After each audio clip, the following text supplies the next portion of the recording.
Hello friends, स्वागत है आपका नेगी कोचिंग सेंटर में। आज मैं आपके लिए जेबीटी टेट का सेक्शन हिंदी का लेके आया हूँ। तो आइए स्टार्ट करते हैं। पहला प्रश्न है, भाषा की सबसे छोटी इकाई है, तो इसका राइट आंसर है वर्ण। अगर आपसे प्रश्न पूछा जाए कि भाषा की सार्थक इकाई क्या होती है, तो आता है वाक्य। राइट, यहाँ पे देखिए कि जो वाक्य है इस वाक्य से सबसे छोटा क्या होता है उपवाक्य।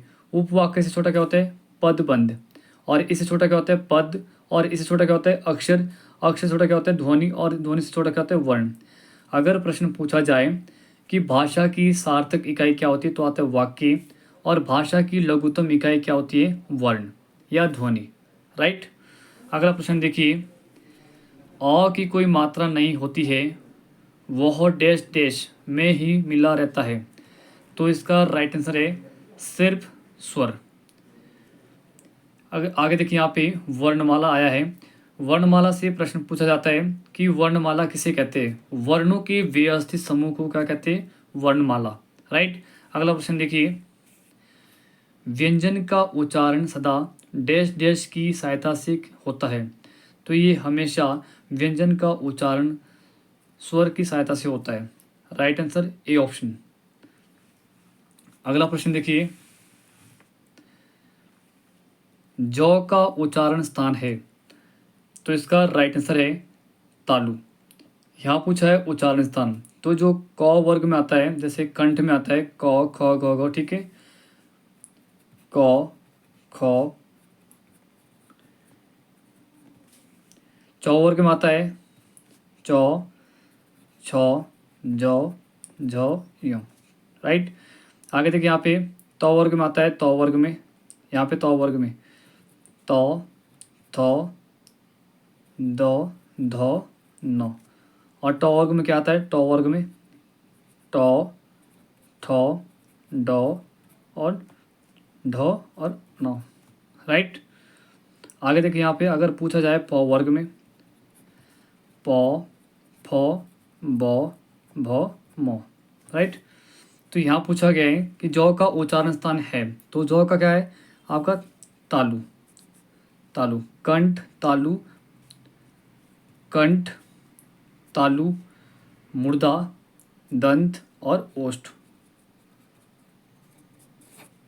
ये आगे पीछे लिखे गए हैं यहाँ पे। ठीक है, आगे देखिए यहाँ पे अगला प्रश्न है, अघोष वर्ण छाटिए। इनमें से कौन सा जो अघोष वर्ण है। अब यहाँ पे बात आई है वो अघोष की। अघोष का मीनिंग समझना पहले आपने कि घोषोत्तर के आधार पर, घोषोत्तर के आधार पर जो कितने प्रकार होते हैं दो, एक होता है अघोष, एक होता है सघोष, जिसको हम क्या पढ़ते हैं घोष भी पढ़ते हैं। घोष का मीनिंग क्या होता है स्वर तंत्रियों में कंपन या श्वास में कंपन। राइट, बात करते हैं कि अघोष क्या होता है और सघोष क्या होता है। जिन ध्वनियों का उच्चारण करते समय स्वर तंत्रियों में कम कंपन होता है उसको बोलते हैं अघोष। इसमें प्रत्येक वर्ग का पहला दूसरा जो व्यंजन आता है वो तो आपका अघोष होता है। क्या होता है अघोष। तो यहाँ पे देखिए भ ये भी नहीं है, ल भी नहीं है, ज भी नहीं है, तो यहाँ देखिए थ पहला और दूसरा, तो इसका राइट आंसर बनेगा थ। राइट, और सघोष क्या होता है जिन व्यंजनों का उच्चारण करते समय स्वर तंत्रियों में अधिक कंपन होता है उसको बोलते हैं सघोष। प्रत्येक वर्ग का तीसरा चौथा पांचवा व्यंजन आता है। राइट, अगला प्रश्न देखिए यहाँ पे, नासिकीय व्यंजन है, इनमें से जो है कौन सा नासिकीय व्यंजन है, तो इसका राइट आंसर बनेगा बी ऑप्शन ड। जितने भी ये पंचम अक्षर होते हैं प्रत्येक वर्ग के, देखिए यहाँ पे प्रत्येक वर्ग के जो पंचम अक्षर है, ये जो पंचम अक्षर है जैसे 1 2 3 4 5, जो पंचम अक्षर है प्रत्येक वर्ग का, ये क्या होते हैं नासिकीय व्यंजन। ठीक है, ड य न ण और म, ये क्या होते हैं नासिकीय व्यंजन जिनकी साउंड नाक से भी आती है। राइट, अगला प्रश्न देखिए यहाँ पे, व्यक्तिवाचक संज्ञा है कि इनमें से प्रॉपर नाउन कौन सा है, तो आता आपका हिमालय, क्योंकि हिमालय का एक नाम लिया गया पर्टिकुलर। राइट, अब बुढ़ापा पूछा गया, ये कौन सा है आपका बुढ़ापा, कौन सी संज्ञा है आपका, तो आता भाववाचक। राइट, अगला प्रश्न देखिए यहाँ पे 68 द्वितीय व्यंजन है, इनमें से कौन सा द्वितीय व्यंजन है। द्वितीय व्यंजन इसका राइट आंसर होगा डी ऑप्शन।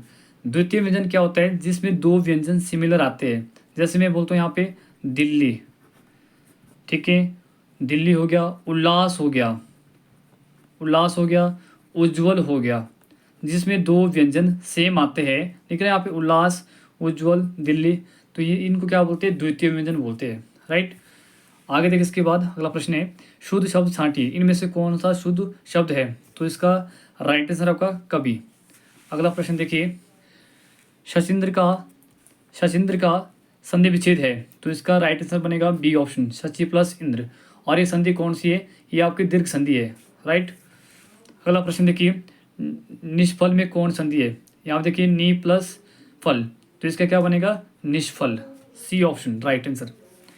अगला प्रश्न देखिए, ये कौन संधि है, ये विसर्ग संधि है, कौन संधि है, विसर्ग संधि है बोली। अगला प्रश्न देखिए, संस्कृत के ऐसे शब्द जो कुछ रूप परिवर्तन के साथ हिंदी में प्रचलित है उन्हें क्या कहते हैं। देखो, जो संस्कृत से हिंदी में प्रयुक्त किए जाते हैं उनको बोलते हैं तद्भव शब्द, और जो संस्कृत में प्रयुक्त होते हैं उनको बोलते हैं तत्सम बोलते हैं, ठीक है।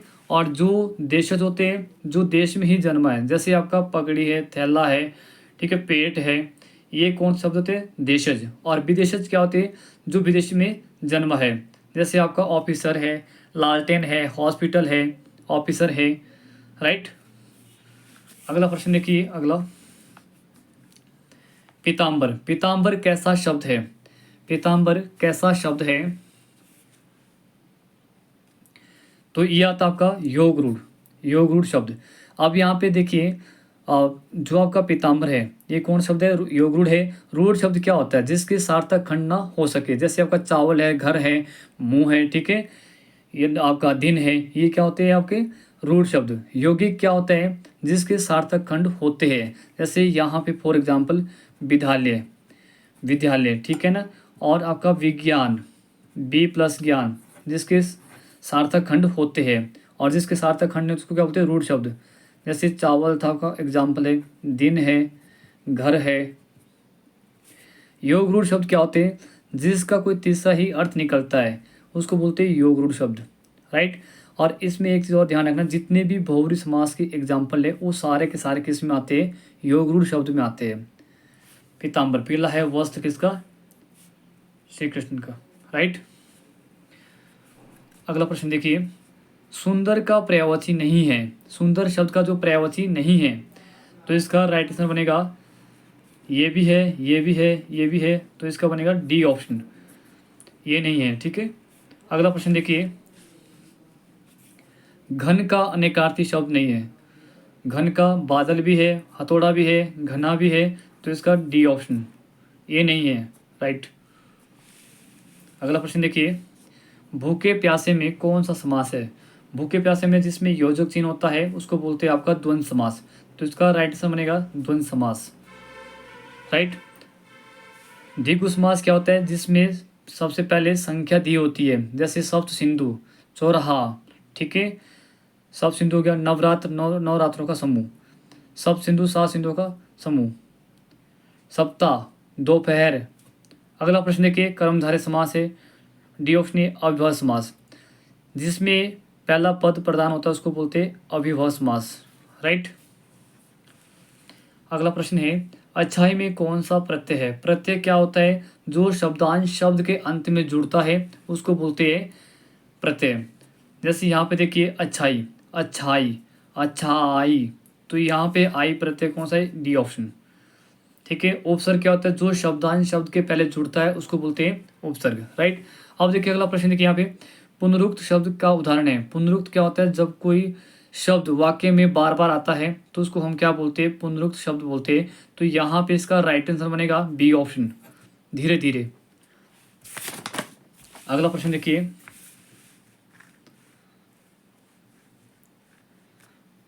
गंगा हिमालय से निकलती है में कारक कौन सा है, गंगा हिमालय से निकलती है, इसमें कारक बताना आपने। कारक के भेद होते हैं 8, कर्ता ने कर्म को करण से संप्रदान अपादान, ठीक है, और आपका अधिकरण, ये टोटल जो इसके जो प्रकार होते हैं वो होते हैं 8।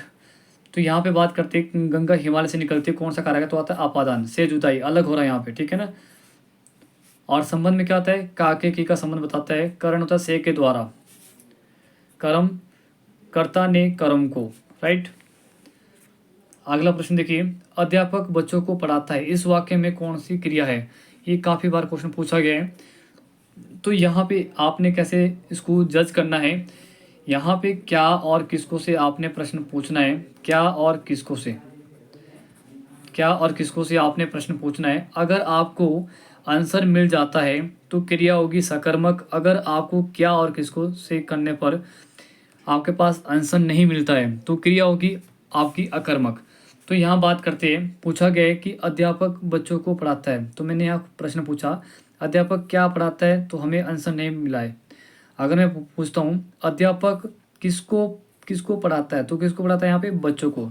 तो इसका राइट आंसर क्या बनेगा? सकर्मक क्रिया।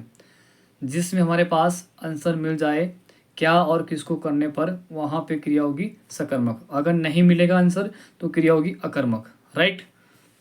अगला प्रश्न देखिए यहाँ पे, निम्न में विस्मयादि बोधक अवयव नहीं है, तो इसमें कौन सा जो विस्मयादि अवयव नहीं है? तो ये भी है, ये भी है और ये भी है, तो कौन सा नहीं है? तो आपका ये वाला सी ऑप्शन। अगला प्रश्न देखिए यहाँ पे, री कैसा स्वर है? ये काफ़ी बार क्वेश्चन पूछा गया पेपर में। री आपका हर्ष स्वर है। देखो हर्ष स्वर में क्या आता है, देखो स्वर के टाइप होते हैं तीन, स्वर के टाइप होते हैं तीन, ठीक है। हर्ष स्वर, हर्ष स्वर, हर्ष स्वर, दीर्घ और प्लुत। हर्ष में आता है जैसे आपका अ, छोटी ई और छोटा ऊ और री, ये होता है हर्ष स्वर में। तो यहाँ पूछा गया री कौन सा शब्द है, तो आता है आपका री कौन सा स्वर है, तो आता है हर्ष स्वर। अगर पूछा जाए जैसे आ है, बड़ी ई है, बड़ी ही है, ए है, आई है, ओ है, आउ है, तो ये कौन से आपके? ये आते दीर्घ स्वर आते हैं, राइट। जिसमें एक मात्र का समय लगता है उसको बोलते हैं हर्ष स्वर, जिसमें दो मात्र का समय लगता है उसको बोलते हैं दीर्घ स्वर, जिसमें इससे भी और इससे भी अधिक समय लगता है उसको बोलते हैं प्लुत स्वर, तीन मात्र का समय लगता है। ओम। अगला प्रश्न देखिए यहाँ पे 83, निम्न में महाप्राण है, महाप्राण क्या होता है और अल्पप्राण क्या होता है? देखो ये काफ़ी बार पूछा गया प्रश्न है। प्राणत्व के आधार पर, प्राणत्व के आधार पर इसका मतलब होता है हवा या वायु, हवा या वायु। इसके आधार पर भी दो प्रकार होते हैं, एक होता है आपका अल्प प्राण, अल्प प्राण, और एक होता है आपका महाप्राण, महाप्राण। अल्प प्राण क्या होता है और महाप्राण क्या होता है? जिन ध्वनियों का उच्चारण करते समय हवा मुंह से कम बाहर निकलती है, ठीक है, हवा जो है मुंह से कम बाहर निकलती है उसको बोलते हैं अल्प प्राण। क्या बोलते हैं? अल्प प्राण। और इसमें आता है प्रत्येक वर्ग का पहला, तीसरा, पांचवा व्यंजन आता है। और महाप्राण क्या होता है? जिन ध्वनियों का उच्चारण करते समय, जिन ध्वनियों का उच्चारण करते समय हवा जो है मुंह से अधिक बाहर निकलती है उसको बोलते हैं महाप्राण। यहाँ महा पूछा कि इनकी ज़्यादा, अल्प मतलब कम, तो प्रत्येक वर्ग का यहाँ पे आता है दूसरा, चौथा व्यंजन। तो मैंने अभी बताया था आपको पीछे, प्रत्येक वर्ग लिखाए थे यहाँ पे, तो वर्ग देखिए यहाँ पे अल्प प्राण, यहाँ पूछा है महाप्राण, दूसरा, चौथा। तो जैसे जैसे आपका इसका राइट आंसर बनेगा सी ऑप्शन, ठ। देखिए यहाँ पे ट, ठ, तो ये आपका कौन सा आता है? दूसरा, प्रत्येक वर्ग का दूसरा, चौथा। तो यहाँ पर हमारे पास आंसर मिल गया है, कौन सा आता है? ठ, ठीक है। ये अगला प्रश्न देखिए यहाँ पे, संघर्षी व्यंजन का उदाहरण है, संघर्षी व्यंजन। तो ये ऐसे तो हमारे पास उष्म या संघर्षी व्यंजन कितने होते हैं? चार होते हैं। जैसे आपका श, श, स, ह, राइट। लेकिन यहाँ पे हमारे पास ऑप्शन नहीं दिया है, तो संघर्षी व्यंजन हमारे पास और भी होते हैं इसके अलावा, जिसको बोलते हैं स्पर्श संघर्षी व्यंजन। वो होते आपके च वर्ग के जो चार अक्षर होते हैं पहले वाले, च, छ, ज और झ, इनको हम क्या बोलते हैं? इनको बोलते हैं स्पर्श संघर्षी व्यंजन। तो इसका राइट आंसर बनेगा आपका डी ऑप्शन, चौ। अगला प्रश्न देखिए यहाँ पे, निम्न में लुंठित व्यंजन है, तो इसका राइट आंसर बनेगा बी फॉर बॉल, रॉ। अगला प्रश्न देखिए यहाँ पे, तत्सम शब्द नहीं है, तो इनमें से कौन सा शब्द है तत्सम शब्द नहीं है? तो इसका पहला ऑप्शन भी है राइट है, ठीक है, सी भी राइट है और डी ऑप्शन राइट है। तो इसका तत्सम शब्द नहीं है, तो इसका बी ऑप्शन, बी ऑप्शन, ठीक है, जीवा होता है इसका आपका तत्सम शब्द। तत्सम शब्द क्या होता है? जो संस्कृत के शब्द होते हैं, और तद्भव क्या होते हैं? जो हिंदी के शब्द होते हैं। अगला प्रश्न देखिए यहाँ पे, संभव में उपसर्ग है, संभव में उपसर्ग है तो आता है आपका बी ऑप्शन, इसका बनता है सम प्लस भव, ठीक है। ये कन्वर्ट हो जाता है आपका मौ जो है अनुस्वार में बदल जाता है, तो इसका बन जाता है संभव, राइट। अगला प्रश्न देखिए यहाँ पे, घुड़सवार में समास है, तो घुड़सवार में कौन सा समास है, तो आता है आपका तत्पुरुष समास, ए ऑप्शन, राइट। अगला प्रश्न देखिए, मुझसे चला नहीं जाता है, आपका वाच्य का भेद है, इनमें से कौन सा वाच्य है। देखो वाच्य यहाँ पे बात आई, वाच्य, वाच्य के भेद होते हैं तीन, एक होता है आपका कृतवाच्य, और एक होता है कर्मवाच्य, और एक होता है आपका भाववाच्य, ठीक है। कृतवाच्य में क्या होता है, जिसमें सब्जेक्ट आता है, जैसे राम फल खाता है, और कर्मवाच्य में क्या आता है, जैसे पत्र लिखा गया है, पुस्तक पढ़ी गई है, ठीक है। और भाववाच्य में क्या आता है, जैसे मुझसे चला नहीं जाता है, जैसे यहाँ पूछा गया है 89 क्वेश्चन में, मुझसे चला नहीं जाता है, इस वाक्य में जो है बताना आपने कि कौन सा वाच्य है, तो इसका आता है सी ऑप्शन, ठीक है, भाववाच्य, कि मुझसे चला नहीं जाता, जिसमें नेगेटिव सेंस देता है और भाव प्रकट होता है, उसको बोलते हैं आपका भाववाच्य, राइट। अगला प्रश्न देखिए यहाँ पे, मेरा भाई होशियार है, उद्देश्य छांटिए। अब यहाँ पे प्रश्न पूछा है उद्देश्य से, आपने पढ़ा होगा कि वाक्य के अंग होते हैं दो, वाक्य के सेंटेंस के जो है वो अंग होते हैं दो, एक होता है उद्देश्य जिसको बोलते हैं सब्जेक्ट, एक होता है विधेय जिसको बोलते हैं प्रिडिकेट, ठीक है। उद्देश्य क्या होता है, जो वाक्य के बारे में बताता है यहाँ पे, ठीक है ना, जो कर्ता के बारे में बताता है। तो यहाँ पे हमारे पास कर्ता कौन है, मेरा भाई, तो मेरा भाई यहाँ पे क्या है, आपका उद्देश्य है, राइट, और विधेय क्या है, होशियार, ठीक है। तो इसका राइट आंसर बनेगा ए ऑप्शन। तो आई होप कि आपको वीडियो पसंद आई होगी। अगर आपको वीडियो पसंद आई तो आपने कमेंट करके बताना है कि आपको वीडियो कैसी लगी है, और आपने साथ में जेबीटी वाले स्टूडेंट ने यहाँ पे कमेंट करके बताना कि आपका हिंदी में कितना स्कोर बना है। Thank you so much.